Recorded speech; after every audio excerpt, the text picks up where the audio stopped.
So, let's talk about the fighter class in Baldurs Gate 3. I'm a fighter. That's the way I'm made, Adrian. Imagine a beefy tank and a master of smacking things coming together in a whirlwind of pointy objects and armor. That's the fighter for you. A walking armory with a personality. Well, kind of. These guys are the poster children for swing first and ask questions never. They don't fuss about what spells or fancy tricks they have. No, they're all about weapons. Big ones, small ones, pointy ones, you name it. If it can be wielded to bonk, bash, or skewer, they're all in. I mean, who needs magic when you can just hit stuff, right? It's like they're on a lifelong quest to discover the world's most satisfying thwack sound. Big meaty man slapping meat. That's what I want. Fighters have mastered the art of combat, wielding weapons with unmatched skill and wearing armor like a second skin. So our fighter here, at level 1, will actually gain Second Wind, which is a heal that they can use to heal themselves for 2 to 11 healing. While you're here, you also get to choose the fighting style that you want to be proficient in. We've got archery, defense, dueling, great weapon fighting, protection, and 2-weapon fighting. With archery, you gain a +2 to ranged weapon attacks.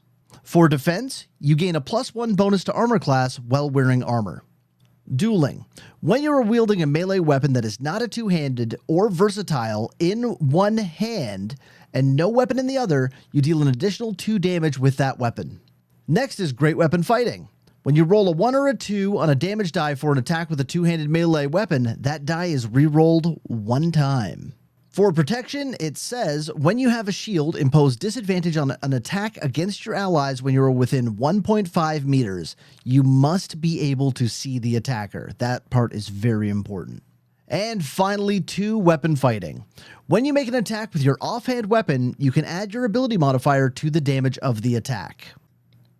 While leveling the character up to get to the subclass, I did also want to mention that Action Surge is incredible.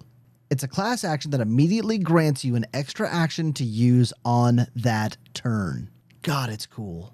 Finally, the meat and potatoes of the fighter class. This is going to dictate how you work on the battlefield and how effective you are in a role that you've decided. So there are 3 to choose from, right up here at the top. You've got Battle Master, Eldritch Knight, and Champion. The Battle Master is a paragon of tactical superiority, combining combat maneuvers and experience in the field to dominate every fight. This subclass feature gives you superiority dice. Your superiority dice are D8s. You have 4. At fighter level 10, these dice become D10s. They fuel your Battle Master maneuvers and are expended upon use. You regain expended superiority dice after a short or long rest.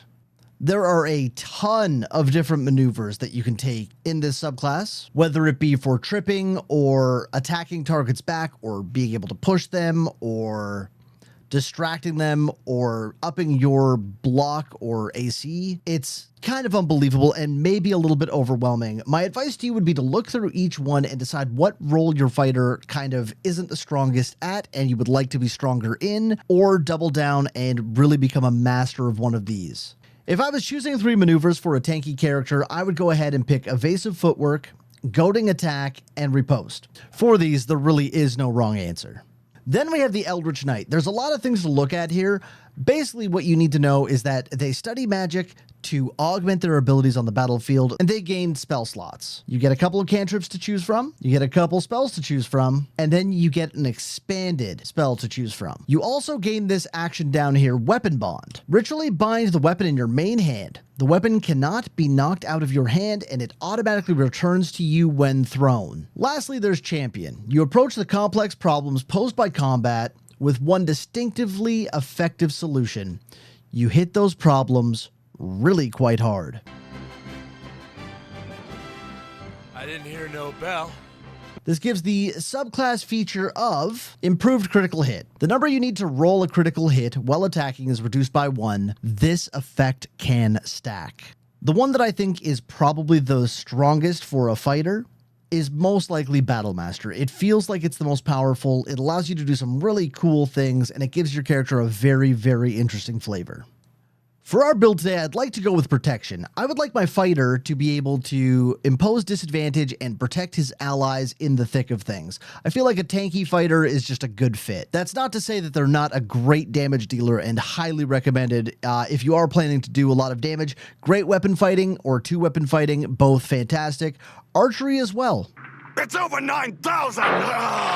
9,000? There's no way that can be right! With a character that likes to be in the front lines and be a melee character, typically I like to look for athletics as one of the main skills that you gain from your background, allow you to push people around and manipulate the battlefield to your advantage. Since we are going more of a tanky build, strength is not quite as important as our overall health amount. I feel like if we drop this down to 16 and we grab an extra point in Constitution to make those equal, we'd actually be better off. A little bit of dexterity is also a good thing to have, as that will add to your armor class as well, provided you're wearing the right armor. Armor does impose a penalty against dexterity. This is also a good time to decide if you want your fighter to be a true fighter or if you want to multi-class into something else. You can mix fighter with a variety of things. It is one of the most versatile classes because it just gives you a lot of benefits up front, plus the reactions and actions that you gain at level 1.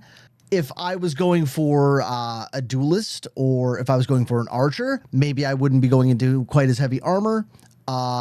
If I know that dexterity is going to be important to me down the line, it's something that I can pump instead of strength or with strength, or I could bring constitution down. There's a lot of versatility here. There's not really a one-size-fits-all for a fighter class. Look out for multi-class videos coming soon. It's not about being a human battering ram. Fighters get all sorts of cool moves. They're like a Swiss Army knife of violence. They'll smack you with the back of their sword, poke you with the pointy end of their spear, and then just shrug off the damage like it's a mosquito bite. Just a flesh wound. They can even wear enough armor to make a medieval Black Friday shopper jealous. Seriously, it's like their fashion statement is shiny and impenetrable. But don't let this tough exterior fool you. They are loyal companions and steadfast protectors. If you're the kind of adventurer who prefers to solve problems by introducing them to the business end of a weapon, the fighter class in Baldurs Gate 3 might just be your new best friend on the path to glory. And possibly bruises.